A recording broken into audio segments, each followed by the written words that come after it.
અત્યારે મહત્વના બ્રેકિંગ મળી રહ્યા છે। રાજકોટ જિલ્લાના ઉપલેટામાં પંચાયત કચેરી ખાતે ખાખીજાળિયા ગામના યુવકે કર્યો આત્મવિલોપનનો પ્રયાસ। ખાખીજાળિયા ગામે સરકારી જમીન પર થયેલા દબાણ મામલે તે જ ગામના યુવાને તાલુકા પંચાયત કચેરી ખાતે કર્યો આત્મવિલોપનનો પ્રયાસ। અરજદારના જણાવ્યા પ્રમાણે તંત્ર કોઈ કાર્યવાહી ન કરતા હોવાના આક્ષેપને નહીં લઈ ખુદ પર આગ ચાંપવાનો પ્રયત્ન કર્યો। ખાખીજાળિયા ગામના અરવિંદભાઈ સુવા નામના વ્યક્તિએ તંત્રની કામગીરીથી કંટાળી આત્મવિલોપનનો પ્રયાસ કર્યો હોવાનું સામે આવ્યું।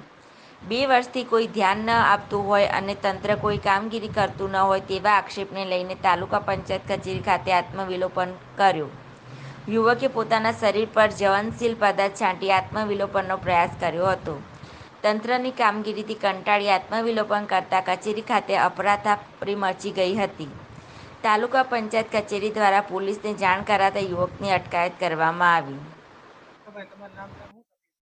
મારું ગામ ખાખીજાળિયા, મારું નામ છે અરવિંદભાઈ કનુભાઈ સુવા।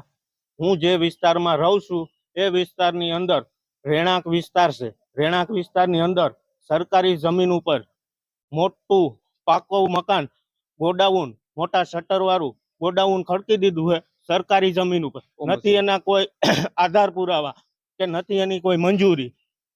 3 વર્ષથી અમે લગાતાર અરજીઓ કરવા છતાં આ તાલુકા પંચાયત કે ખાખીજાળિયા ગ્રામ પંચાયત કોઈ કામગીરી કરતી નથી અને ભ્રષ્ટાચારના પાપે કામગીરી નથી થતી।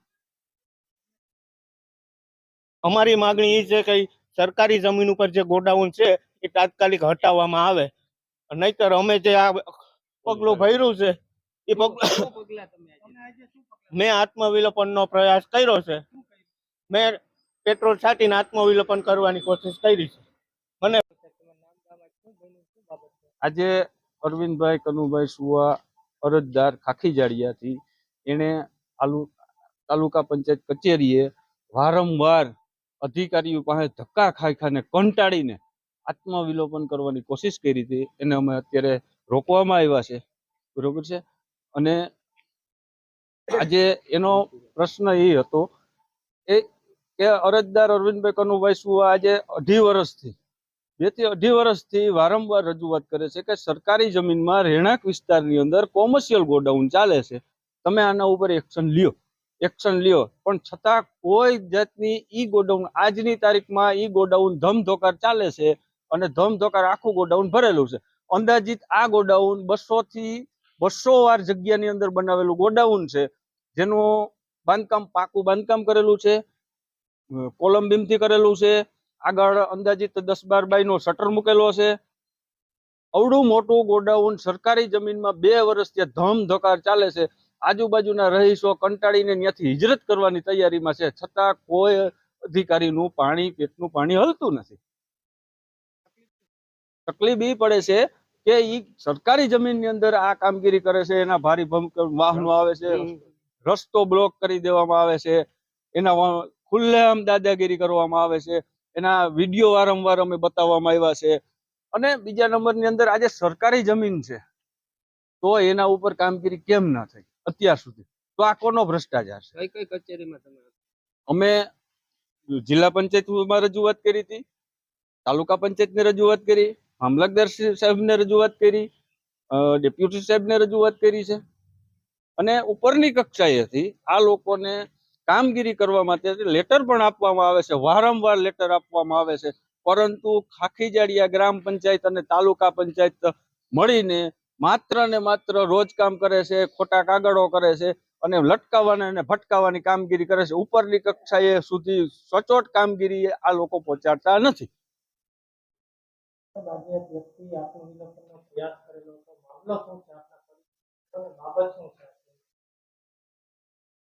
આત્મવિલોપનનો પ્રયત્ન કરવો એ એક સદંતર ખોટી બાબત છે।